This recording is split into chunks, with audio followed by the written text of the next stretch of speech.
Student, आज जो हम टॉपिक पढ़ेंगे, लास्ट टाइम हमने प्लानिंग एंड डेवलपमेंट में पढ़ा था आपके किस प्रकार योजनाएं बनती हैं। हमने योजना आयोग के बारे में, नीति आयोग के बारे में, राष्ट्रीय विकास परिषद क्या भूमिका निभा करता है उसके बारे में पढ़ा था। इसी के क्रम में आज एक आता है कि पंचवर्षीय योजनाओं का समाजशास्त्रीय मूल्यांकन। हमारे भारत में जितनी भी पंचवर्षीय योजनाएं चली थी, क्योंकि मैंने ये बताया ना, ये तुम्हारा टोटल जो पेपर है किससे संबंधित है, योजनाओं से, कि योजनाएं क्या होती है, हम नियोजन क्यों करते हैं, समाज के क्षेत्र में इनका योगदान क्या होता है। इसी के क्रम में आ जाता है पंचवर्षीय योजनाओं का समाजशास्त्रीय मूल्यांकन। पंचवर्षीय योजनाओं का जो हम समाजशास्त्रीय मूल्यांकन करेंगे, इस टॉपिक को शुरू करने से पहले जनरली मैं तुम्हें 2-3 बातें बताना जरूरी समझती हूँ। देखो, हमें समाजशास्त्रीय मूल्यांकन करना है, हमें इसका आर्थिक मूल्यांकन नहीं करना है। जितनी भी पंचवर्षीय योजनाएं चली थी उसमें भारत की सरकार का क्या मोटिव था, किस उद्देश्यों को लेकर उन्होंने पंचवर्षीय योजना को लागू किया और हमने उसमें किन लक्ष्यों को पाया, किस क्षेत्र में वृद्धि हुई और उससे समाज का क्या विकास हुआ, समाज के लोगों को उससे क्या हित हुआ। हम हित की बात करेंगे, जो समाज के सदस्यों को मिले, उनके लिए क्या वृद्धि हुई, क्या नुकसान हुआ, या उसके संबंध में हमारे समाज ने किस प्रकार जीवन स्तर में सुधार किया, चाहे वंचित वर्ग हो, गरीब वर्ग हो, चाहे निम्न वर्ग हो, उनके लिए सरकार की क्या क्या योजनाएं रही और उन पर कितना ध्यान दिया गया। तो इसके बारे में हम इसका समाजशास्त्रीय मूल्यांकन करेंगे। कितने करोड़ बजट सरकार ने दिया, कितने करोड़ बजट खर्च हुआ, हमारा मुद्दा ये नहीं है। मैंने कहा है कि हम पंचवर्षीय योजनाओं का समाजशास्त्रीय मूल्यांकन करेंगे, आर्थिक मूल्यांकन नहीं। तो अगर हम देखें तो सबसे पहले मैं तुम्हें बता दूं, हमारे प्रधानमंत्री जवाहरलाल नेहरू, जब देश आजाद हुआ हमारे प्रधानमंत्री बने जवाहरलाल नेहरू। जवाहरलाल नेहरू जी ने पंचवर्षीय योजनाओं को चलाया। उन्होंने ऐसा माना कि जिस समय देश आजाद हुआ, देश में जो था बहुत ज्यादा आर्थिक विकास की दृष्टि से पिछड़ा हुआ था, समाज में असमानता थी। असमानता कैसे थी? समाज में बहुत ज्यादा गैप था अमीर वर्गों और गरीब वर्गों के बीच। इसी प्रकार हम समाज के वंचित वर्गों को देखें, समाज में शिक्षा की स्थिति देखें तो बहुत ही दयनीय थी। कृषकों को स्थिति देखें तो कृषकों की स्थिति भी दयनीय थी। साथ ही साथ आर्थिक विकास की गति तो जैसे रुकी हुई थी। तो सरकार का प्रमुख लक्ष्य, मैंने कहा था ना, योजना या नियोजन का मतलब क्या होता है, हल्का सा बीच में इंटरप्ट करूंगी। क्या है योजना? किसी कार्य को करने से पहले उसकी तैयारी करना, जैसे एग्जाम की तैयारी करना, जैसे परीक्षाएं आने वाली हैं, तो परीक्षा की जब हम बिल्कुल तैयारी करते हैं या फिर हम बताते हैं ये इस क्रम में ये एग्जाम है, इस पेपर को हम पहले पढ़ेंगे, इसको बाद में पढ़ेंगे, एक तरह से जब हम तैयारी करते हैं, नियोजन करते हैं, तो वो कार्य बहुत अच्छा होता है, बहुत सटीक होता है। इसलिए योजना बनाई जाती है। मैंने तुम्हें बहुत सारे उदाहरण के माध्यम से समझाया था कि योजनाएं क्यों बनाई जाती हैं। तो जिस स्वतंत्र भारत में भारत की जो दयनीय स्थिति थी, उसकी आगामी रूपरेखा पंडित जवाहरलाल नेहरू जी ने पंचवर्षीय योजनाओं के माध्यम से बनाई। एक हमारी 1951 से 1956 के बीच, 1 अप्रैल 1951 से 31 मार्च 1956 के बीच प्रथम पंचवर्षीय योजना को लागू किया गया। और सरकार ने इसमें क्या कहा?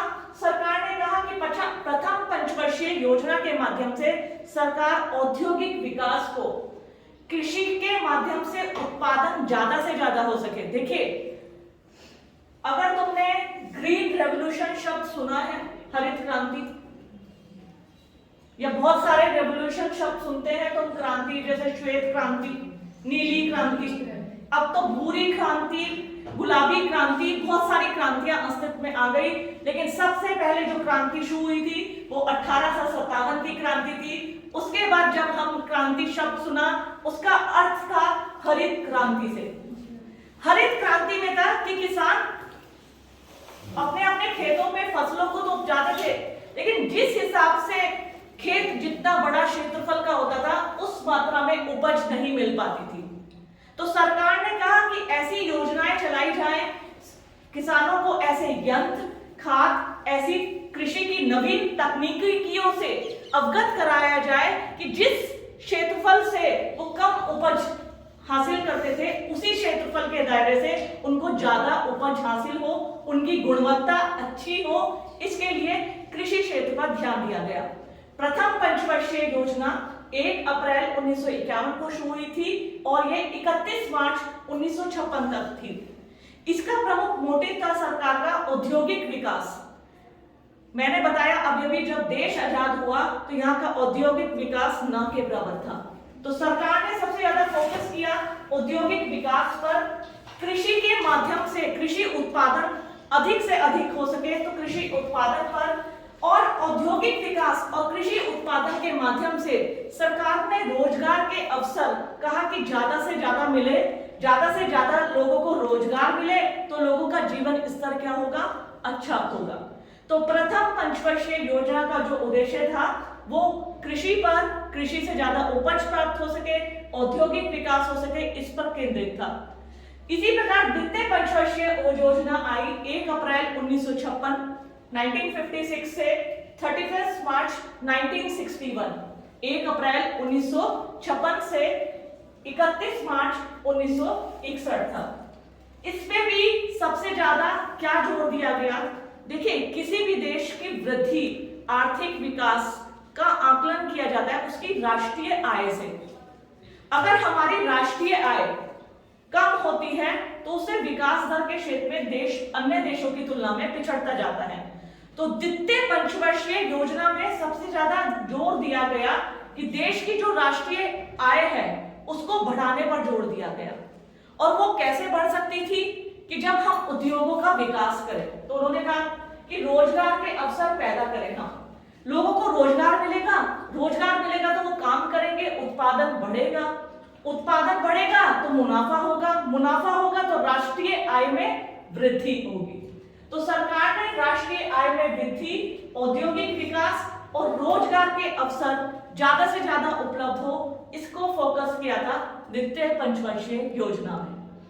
इसमें आगे की ओर हम चले तो तृतीय पंचवर्षीय योजना थी 1 अप्रैल 1961 से, लेकिन किन्हीं कारणों से ये चल पाई 1964 तक। रीजन था भारत का चाइना के साथ युद्ध हुआ था। उस समय में भारत की स्थिति ऐसी हो गई थी कि वो इसके ऊपर फोकस नहीं कर पाया। तो उस समय का पीरियड एक नेट यूजीसी नेट में क्वेश्चन भी आता है, योजना अवकाश। तो तुम्हें मैं बता दूं, सन 1964 के बाद योजना अवकाश माना जाता है। तब सरकार ने एक एक वर्ष के लिए योजनाएं चलाई थी। 1966 से 67, 67 से 68, 68 से 69 कि 1966 से 1967, 1967 से 1968 और 68 से 69 हर वर्ष के लिए सरकार एक योजना बनाती थी, सिर्फ सिंगल वर्ष के लिए। फिर उसको पूरा करने का प्रयास किया जाता था। तो जो ये अलग अलग योजनाएं बनाई गई अलग अलग वर्षों में, इसे योजना अवकाश भी बोला जाता है। इस पीरियड को किसको 1964 से 1969 के बीच को, 1964 से 1969 के बीच के समय को योजना अवकाश बोला जाता है। रीजन मैंने बताया था, भारत का चाइना के साथ युद्ध हुआ था, तो भारत की परिस्थितियां बहुत ज्यादा बदल गई थी। तो जो हमारी 1969 से तीसरी पंचवर्षीय योजना थी 1961 से 1964 के बीच, इसमें सबसे ज्यादा जोर दिया गया क्योंकि सरकार, अगर तुमने ध्यान दिया हो, शुरू से ही औद्योगिक विकास, औद्योगिक वृद्धि की बात करती आ रही थी। लेकिन जब सरकार के सामने लक्ष्य आए, क्या लक्ष्य आए कि हम उद्योगों के विकास की बात तो कर रहे हैं, लेकिन यातायात के साधन, सड़कें, ये सब इतनी नहीं है कि कच्चे माल को एक स्थान से दूसरे स्थान पर ले जाया जाए। उद्योगों का विकास सरकार चाह रही थी हो, लेकिन जिस उद्योग को जहां पर लगाया जाना चाहिए था वहां पे इंफ्रास्ट्रक्चर मौजूद ही नहीं थे। किसी उद्योग को चलाने के लिए किसकी आवश्यकता होती है? बिजली की, कच्चे माल की, श्रम शक्ति की, इन सब चीजों की। लेकिन एक साथ सभी चीजों को जुटाना सरकार को बड़ा कठिनाइयों का सामना करना पड़ा। तो सरकार ने तीसरी पंचवर्षीय योजना में जो सबसे ज्यादा जोर दिया वो उन्होंने जोर दिया था यातायात के साधनों को विकास करने में। उन्होंने कहा था कि हम जितनी सड़कें बनाएंगे, यातायात के जितने साधन विकसित करेंगे, उतना ही हमारे उद्योगों को गति मिलेगी। उसके लिए देखो, इन्होंने कहा था कृषि को मजबूत बनाना, साथ ही साथ उन्होंने कहा था कि हमारे भारत के पास कृषि के क्षेत्र में ऐसी ऐसी चीजें हैं जिन उपजों से हम विश्व में परचम लहरा सकते हैं।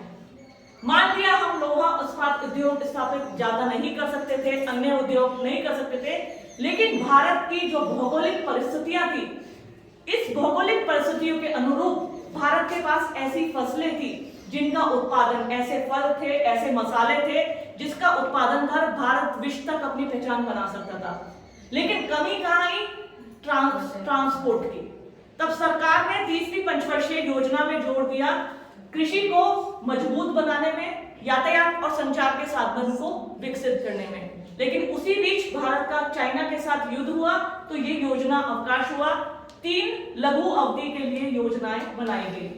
फिर उसके बाद पांचवी पंचवर्षीय योजना आई, जो चौथी पंचवर्षीय योजना आई 1969 में। इसका योजना काल था 1 अप्रैल 1969 से 31 मार्च 1974। इसमें कृषि उद्योग योजना को प्राथमिकता, मैंने तुम्हें बताया था, सरकार ने ये देखा कि हमें कृषि को मजबूत बनाना है। रीजन उसने देखा कि जो भारत के पास है विश्व में उसकी बहुत डिमांड है, चाहे वो मसाले हो, चाहे अन्न हो, चाहे चाय हो, चाहे बहुत सारी ऐसी चीज जो विश्व में सिर्फ भारत में मौजूद थी। तो सरकार ने कहा हम उद्योग तो स्थापित करेंगे, लेकिन ऐसे उद्योग जो कृषि पर आधारित हो, जो जिनका कृषि उद्योग योजना को प्राथमिकता दी गई। तभी उन्होंने चौथी पंचवर्षीय योजना में जो कृषि आधारित, जैसे रेशे, पटसन आपने देखा हो पश्चिम बंगाल, उड़ीसा, इसी प्रकार ये पटसन उद्योग के लिए है। तो रेशा उद्योग जिसे कहते हैं, तो उन्होंने कहा था इसको हम प्राथमिकता देंगे।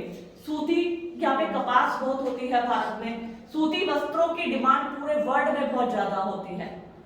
इस प्रकार तो सरकार ने कहा कि कृषि उद्योग योजना को प्राथमिकता दी, जिसका उद्देश्य था कि इससे संबंधित उत्पादन में वृद्धि करना, उत्पादन को बढ़ाना, प्रोडक्शन को बढ़ाना, उद्योगों को बढ़ाना, और खास तौर पे ऐसे उद्योग जिसका संबंध होगा कृषि से।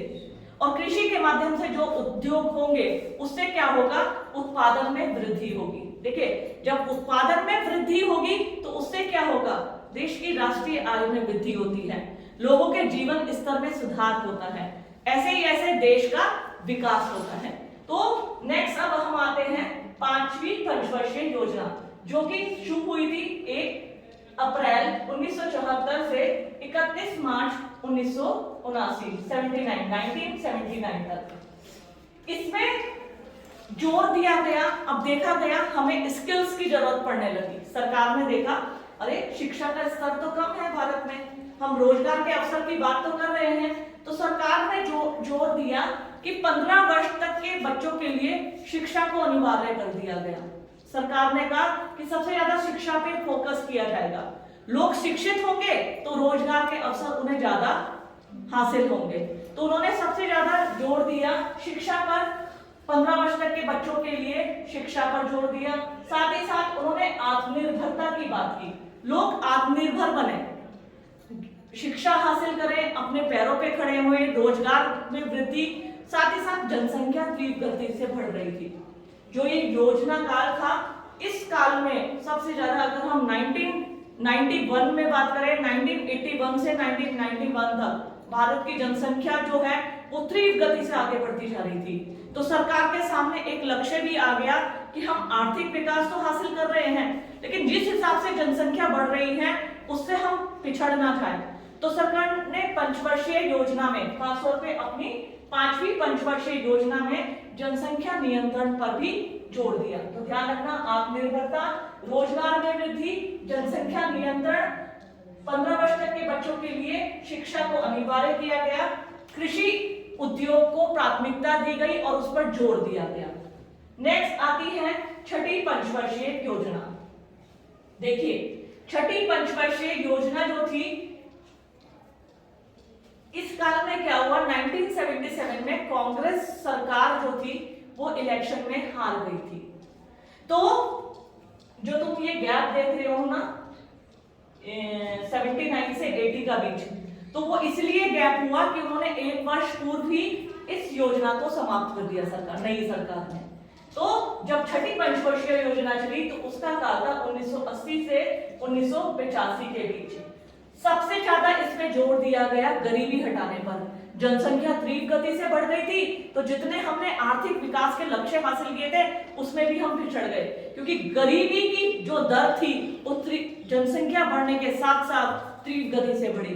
तो सरकार ने जो ये योजना है हमारी छठी पंचवर्षीय योजना, इस पे सबसे ज्यादा जोर दिया जनसंख्या नियंत्रण पर और गरीबी को दूर करने पर, निर्धनता को दूर करने पर। ये नेट में भी एक बार क्वेश्चन पूछा गया था कि किस पंचवर्षीय योजना में गरीबी के ऊपर सबसे ज्यादा फोकस किया गया था। तो छठी पंचवर्षीय वैसे तो किया गया था 8वीं में भी, कई बार आप ऑप्शन चेक कर लीजिएगा, है ना। तो छठी पंचवर्षीय योजना में निर्धनता पर, बेरोजगारी पर, जिस हिसाब से बेरोजगारी की दर बढ़ती जा रही थी, तो सरकार के सामने ये एक बहुत बड़ी समस्या बन गई थी। तो सरकार ने निर्धनता, बेरोजगारी, साथ ही साथ जनसंख्या नियंत्रण पर जोर दिया और उन्होंने बोला कि लोगों को शिक्षा हासिल हो, रोजगार के अवसर मिले और लोगों का जीवन स्तर, देखो जब तक जीवन स्तर निम्न होगा वो गरीबी की श्रेणी में आएंगे। जैसे ही लोगों का जीवन स्तर में सुधार होगा तो वो गरीबी की श्रेणी से बाहर निकल जाएंगे। तो सरकार ने सबसे ज्यादा गरीबी पे फोकस किया और फिर ये कहा कि लोगों के जीवन स्तर में सुधार हो या वृद्धि हो। इसके बाद जो पंचवर्षीय योजना आई वो आई 7वीं पंचवर्षीय योजना। उसका काल था 1985 से 1990 के बीच। कल मैंने आपको पढ़ाया था लिबरलाइजेशन, उदारीकरण की बात की थी, याद है।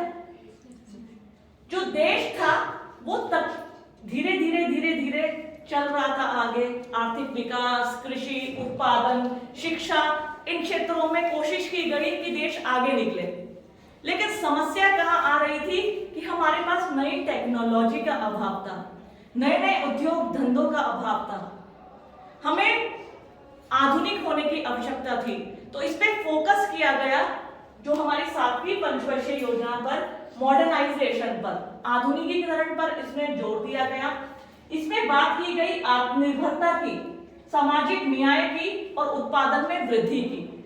सरकार ने कहा कि हम अपने देश में गरीबी तो मिटा लेंगे, जनसंख्या भी नियंत्रित कर लेंगे, लेकिन रोजगार के अवसर मुहैया कराने के लिए हमें नवीन तकनीकी से आत्मसात होना पड़ेगा। उसके लिए हम तभी आत्मसात हो सकते हैं जब हम नवीन उद्योगों को भारत में आने दें। तो सरकार ने इस पे बहुत ज्यादा फोकस किया था, मॉडर्नाइजेशन पर। नवीन टेक्निक्स के लिए बड़े बड़े कंप्यूटर विदेशों से मंगाए जाने लगे, नवीन उपकरण विदेशों से मंगाए जाने लगे, चाहे वो कृषि से संबंधित हो या मशीनरियां हो। लेकिन कहीं ना कहीं भारत उस हिसाब से आगे नहीं बढ़ पा रहा था। तो इसमें सबसे ज्यादा जोर दिया गया था आत्मनिर्भरता पर कि भारत आत्मनिर्भर बने। अभी हमारे वर्तमान सरकार की योजना भी है ना, आत्मनिर्भर भारत योजना। तो आत्मनिर्भरता पर जोर दिया गया, सामाजिक न्याय पर जोर दिया गया और इसमें जोर दिया गया था आधुनिकीकरण पर, उत्पादन वृद्धि, आधुनिकीकरण पे। नेक्स्ट आई थी, फिर हुई इसमें 2 साल का योजना अवकाश हुआ था 1991 से और 1992 तक, 1990 से 1992 के बीच। 1992 से 1997 के बीच 8वीं पंचवर्षीय योजना लागू की गई, जिसमें गरीबी उन्मूलन और सबसे ज्यादा ग्रामीण विकास, जो हमने कहा कि देश की जो उस समय की कंडीशन थी, 75% जनसंख्या ग्रामों में निवास करती थी। अगर हम 8वीं पंचवर्षीय योजना की बात करें तो 8वीं पंचवर्षीय योजना में सरकार का ध्यान इस तरफ गया कि जब देश की 75 से 78% जनसंख्या गांवों में निवास करती है तो हमें गांवों को फोकस करना पड़ेगा, हमें ग्रामीण क्षेत्रों में विकास करना पड़ेगा। अगर हमें गरीबी दूर करनी है तो हमें सबसे पहले ग्रामों का विकास करना पड़ेगा। तो 8वीं पंचवर्षीय योजना में सरकार ने सबसे ज्यादा ग्रामीण विकास पर बल दिया, गरीबी उन्मूलन पर बल दिया। इसी प्रकार पेयजल और चिकित्सा, बहुत सारी, जैसे हम अगर बात करें, खूब सारी महामारियां, मलेरिया, इस तरह की ग्रामीण क्षेत्रों में गंदगी होने के कारण क्या था, उचित पेयजल व्यवस्था नहीं हुआ करती थी, महामारियां फैलने लगी। तो सरकार का ध्यान गया, तो सरकार ने कहा कि ग्रामीण क्षेत्रों का विकास हो। उसके लिए सरकार ने बहुत सारी योजनाएं चलाई। ग्रामीण क्षेत्रों का विकास होगा तभी हम गरीबी उन्मूलन कर पाएंगे, क्योंकि गरीबी उन्मूलन की बात या तो सबसे पहले छठी में की गई थी, छठी पंचवर्षीय योजना में, या सबसे ज्यादा की गई 8वीं पंचवर्षीय योजना में। और उन्होंने कहा यह तभी हो सकता है जब हम ग्रामों को फोकस करें, अपना ध्यान ग्रामीण विकास पर केंद्रित करें। फिर आई नेक्स्ट 9वीं पंचवर्षीय योजना, जो कि 1997 से 2002 के बीच चली। अगेन सरकार का सबसे ज्यादा फोकस था गरीब एवं वंचित वर्गों के ऊपर। साथ ही साथ यहाँ पर चूंकि भारत ने उदारीकरण की नीति को प्रोत्साहन दिया था और भारत में बहुत ज्यादा औद्योगिक विकास हो गया था, तो सरकार ने इसमें निवेश और निर्यात पर भी जोर दिया था। अगर मैं बात करूं, भारत ने कहा था कि भारत विदेशी निवेश, खास तौर पर विदेशों में निवेश करेगा। औद्योगिक विकास तो हो गया, साथ ही साथ इसमें विदेशी निवेश और निर्यात, उत्पादों के निर्यात को जोर दिया गया। उन्होंने बोला, भारत सरकार ने कहा कि जितना अधिक हम निर्यात करेंगे उतने हमारे यहाँ आर्थिक विकास होगा और रोजगार के अवसर ज्यादा से ज्यादा बढ़ते जाएंगे। देखिए, जब अपने पास, मान लीजिए मेरे पास खेत है, एक बात सुनिए, मेरे पास खेत है और मैं अपने परंपरागत तरीके से उस पर खेती कर रही थी। जो उपज होती थी मेरे और मेरे परिवार के लिए वो उतनी सफिशिएंट होती थी, हम जितना उगा देते उतना खा लेते थे, हैंड टू माउथ जिसे कहते हैं, जितना कमाया उतना खा लिया, ठीक है। यही कंडीशन भारत की थी। लेकिन जब मैंने कृषि की नवीन तकनीकी को अपनाया, मैं अपनी खेती करने के लिए ट्रैक्टर ले आई, ठीक है। पहले तो हम बैल से किया करते थे, फिर मेरे पास थोड़ा सा पैसा आया, सरकार से कर्ज मिला, बैंक से कर्ज मिला, तो मैंने ट्रैक्टर खरीद लिया। ट्रैक्टर खरीदा तो ट्रैक्टर से क्या हुआ, बड़ी मात्रा में चंद मिनटों में जुताई होने लगी। उसी प्रकार नवीन खाद और कीटनाशक आने लगे, तो उससे क्या हुआ, जिस खरपतवार में पहले कीटनाशक कीटों का वो हो जाता था, तो उससे कीट भी नहीं लगने लगे। सिंचाई के लिए सरकार ने बहुत सारी योजनाएं चलाई, तो उससे क्या हुआ, खेतों में अधिक मात्रा में पानी भी मिलने लगा, खेत बंजर या सूखते नहीं थे। क्योंकि हमारी तो ये ट्रेंड रहा है भारत का कि जो हमारे खेत होते हैं वो बारिश पर निर्भर होते हैं, लेकिन बहुत सारी योजनाएं आई तो सिंचाई के साधन मिले, तो उससे क्या हुआ, उपज बढ़ी। अब मेरे पास इतना हो जाता था कि मैं अपने खाने के लिए तो रखती थी, उससे ज्यादा मेरे पास बच जाता था, तो मैंने क्या किया, उसको बाजार में बेच दिया। बेचने के बाद उससे जो पैसा मिला वो मैंने अपने घर को अच्छा करने में, अपने बच्चों को पढ़ाने में, ठीक यही कंडीशन आप सरकार की मानिए। सरकार ने जब योजना बनाई, नियोजन किया, तो नियोजन से क्या हुआ, औद्योगिक विकास किया, कृषि के क्षेत्र को बढ़ावा दिया, आत्मनिर्भरता की बात की। तो सरकार की जब कंपनियां स्थापित हुई तो हमारे पास जो लोकल ब्रांड्स थे, लोकल उत्पाद थे, कृषि के आधारित जो हमारी उपज होती थी वो अधिक होने लगी। तो सरकार ने क्या किया, विदेशों में उसे बेचना शुरू किया।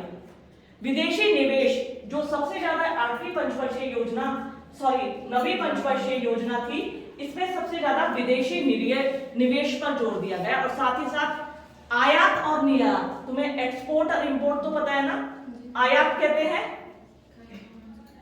विदेशों से मंगाना, निर्यात अपना सामान विदेशों को भेजना या बेचना। तो हम निर्यात को बढ़ावा दिया सरकार ने कि हमारे पास अधिक उपज है तो हम विदेशों में बेचकर इससे कमाई कर सकते हैं, ये सरकार का लक्ष्य था। फिर आई नेक्स्ट पंचवर्षीय योजना, 10वीं पंचवर्षीय योजना, जो 2002 से 2007 के बीच आई। सबसे ज्यादा इसमें शिक्षा पर जोर दिया गया। जितनी भी पंचवर्षीय योजना आएगी, चाहे वो 10वीं हो, 11वीं हो या 12वीं हो, इसमें 2003 तक सरकार ने एक लक्ष्य रखा। कौन सी पंचवर्षीय योजना में? 10वीं में, कि 2003 तक 100% बच्चों को स्कूल तक भेजना। जो हमारी साक्षरता दर थी उसे बढ़ाकर 75% करना। 75% साक्षरता दर का लक्ष्य सरकार ने इसमें रखा था। कि सरकार ने कहा था कि जिस हिसाब से बच्चे स्कूल जाते थे वो प्रतिशत बहुत कम था।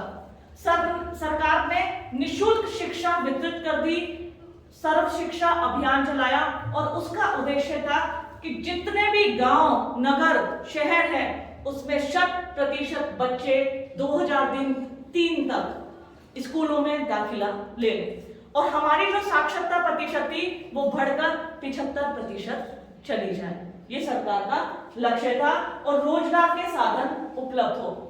इसके बाद जो सरकार ने योजना चलाई 11वीं पंचवर्षीय योजना, जो थी 2007 से 2012 के बीच। इसमें 2009 में सबसे ज्यादा इंपॉर्टेंट बात है, इसमें 2009 में सरकार ने शिक्षा का अधिकार अधिनियम बनाया कि अब शिक्षा का अधिकार हर व्यक्ति का अधिकार है और सिर्फ सरकारी संस्थानों में नहीं, सरकार ने कहा जितने प्राइवेट संस्थान हैं वो अपने यहाँ 25% सीटें वंचित वर्गों के लिए आरक्षित करेंगे, उनका खर्चा सरकार चलाएगी। तो शिक्षा का अधिकार अधिनियम बनाया। साथ ही साथ सरकार ने इस पंचवर्षीय योजना में सबसे ज्यादा फोकस किया हायर एजुकेशन पर, उच्च शिक्षा पर। उन्होंने कहा कि जिस हिसाब से सरकार ने यहाँ पे मैंने बताया था ना 2003 में साक्षरता दर बढ़ाने का लक्ष्य रखा, तो वो लक्ष्य सरकार पाती जा रही थी। उन्होंने देखा स्कूलों तक उन्होंने पहुंचा दिया, लेकिन उच्च शिक्षा तक पहुंचते पहुंचते जो दर थी वो घट रही थी। उच्च शिक्षा तक पहुंचते पहुंचते लोग एडमिशन नहीं लेते थे।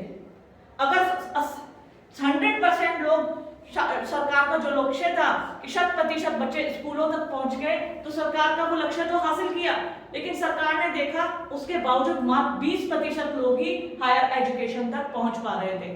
तब सरकार ने शिक्षा का अधिकार अधिनियम बनाया और इसमें सबसे ज्यादा फोकस किया था हायर एजुकेशन पर, उच्च शिक्षा पर केंद्रित किया। उन्होंने कहा हमें ऐसी शिक्षा को रोजगार उन्मुख बनाना है और साथ ही साथ लोगों को ये अवेयर करना है, जागरूक करना है कि जो शिक्षा हासिल कर रहे हैं वो आप उच्च शिक्षा तक हासिल करें। उससे क्या होगा, रोजगार के ज्यादा अवसर पैदा होंगे। तुमने देखा हो बहुत ज्यादा जितने इंजीनियरिंग कॉलेज है, तकनीकी संस्थान है, मेडिकल कॉलेज है, सबसे ज्यादा 2007-2012 इन कालों में अस्तित्व में आए थे। पहले हम देखते थे मात्र 1-2 इंजीनियरिंग कॉलेज हुआ करते थे। हम कि फला व्यक्ति क्या कर रहा है, आईआईटी रुड़की से, आईआईटी मुंबई से इंजीनियरिंग कर रहा है, क्योंकि इससे पहले ये सब्जी मंडी नहीं खुली थी। लेकिन धीरे धीरे क्या हुआ कि सभी को शिक्षा मिले। जितना लोग तकनीकी एजुकेशन प्राप्त करेंगे उतने सरकार के पास स्किल्स लेबर पैदा होंगे, स्किल लेबर पैदा होंगे तो उतने रोजगार के अवसर के साथ साथ भारत आर्थिक विकास में प्रगति हासिल करेगा। तो सरकार ने शिक्षा पे सबसे ज्यादा फोकस किया था 11वीं पंचवर्षीय योजना पर। इसके बाद आई 12वीं पंचवर्षीय योजना। लेकिन जो मैंने इस योजना को पढ़ा है, जो मेरा अनुभव रहा है, 12वीं जो पंचवर्षीय योजना थी वो आत्मनिर्भरता की, तीव्र एवं समावेशी विकास की बात करती थी। लेकिन उस समय भारतीय जनता पार्टी की सरकार आई थी। सरकार ने कहा कि जो जिस हिसाब से भारत में आर्थिक विकास में अगर हम बात करें तो नवीनता का समावेश हुआ है, उदारीकृत अर्थव्यवस्था की ओर भारत अग्रसर था, उदारीकृत अर्थव्यवस्था। ऐसे में सरकार ने कहा कि हम पंचवर्षीय योजनाओं के माध्यम से ही अपने विकास के लक्ष्य को प्राप्त कर सकते हैं। उन्होंने कहा हमें एक दीर्घकालिक योजना बनानी पड़ेगी। तब सरकार ने योजना आयोग को अस्तित्व को समाप्त कर दिया। 1 जनवरी 2015 को नीति आयोग अस्तित्व में आया और नीति आयोग का प्रमुख उद्देश्य था कि दीर्घ अवधि के लिए भारत के लिए योजनाओं का विकास करना। तो बच्चों ये था भारत में पंचवर्षीय योजनाओं का समाजशास्त्रीय मूल्यांकन। ये तो मैंने तुम्हें पूरी किताब की लैंग्वेज, क्योंकि कौन से सन में बनी, कैसे बनी, क्या क्या लक्ष्य था, लेकिन अगर देखो हमें प्रश्नों को रटना नहीं है, हमें समझना है। यह आपका एक लॉन्ग क्वेश्चन है। अगर एमए के सिलेबस का देखें या सिविल सर्विसेज में बहुत से बच्चे मेंस की तैयारी कर रहे हैं, मेंस का सिलेबस ऐसा होता है कि मेंस के सिलेबस में हम डिस्क्रिप्टिवली अगर रटने लग जाए तो हमारी उम्र बीत जाएगी। और यदि हम इस सोशियोलॉजिकल पर्सपेक्टिव को समझें तो सबसे पहला ही पहलू छुपा है कि पंचवर्षीय योजनाओं का समाजशास्त्रीय मूल्यांकन, समाज के संदर्भ में उनका आकलन करना। किसके संदर्भ में? समाज के संदर्भ में। हमारा समाज का संबंध किससे होता है? जीवन स्तर से, रोजगार से, शिक्षा से, चिकित्सा से, आर्थिक विकास से, हमें औद्योगिक विकास से, कृषि के और तकनीकी में विकास से, क्योंकि उससे क्या होगा, हमें अवसर मिलेंगे, हमारी आय बढ़ेगी, हमारा जीवन स्तर सुधरेगा और हमारा आगामी जीवन और अच्छा हो जाएगा। तो हमारी जो पंचवर्षीय योजना का समाजशास्त्रीय मूल्यांकन था, जो हमारी ये 12 पंचवर्षीय योजनाएं थी 1951 से लेकर और 2017 तक, इनको आपको ईयर वाइज देखना है। कई बार कंपटीशन के क्वेश्चन जो बनते हैं वो बनते हैं योजना अवकाश से, जो था आपके 1964 के बाद से, ठीक है। फिर उसके बाद एक साल का यहाँ हुआ और 1990 से 92 के बीच में ये योजना अवकाश है। इन योजना अवकाश को बहुत अच्छी तरीके से आप याद रखेंगे। क्वेश्चन ठीक है बच्चों? कुछ क्वेश्चन तो नहीं है आपका किसी का?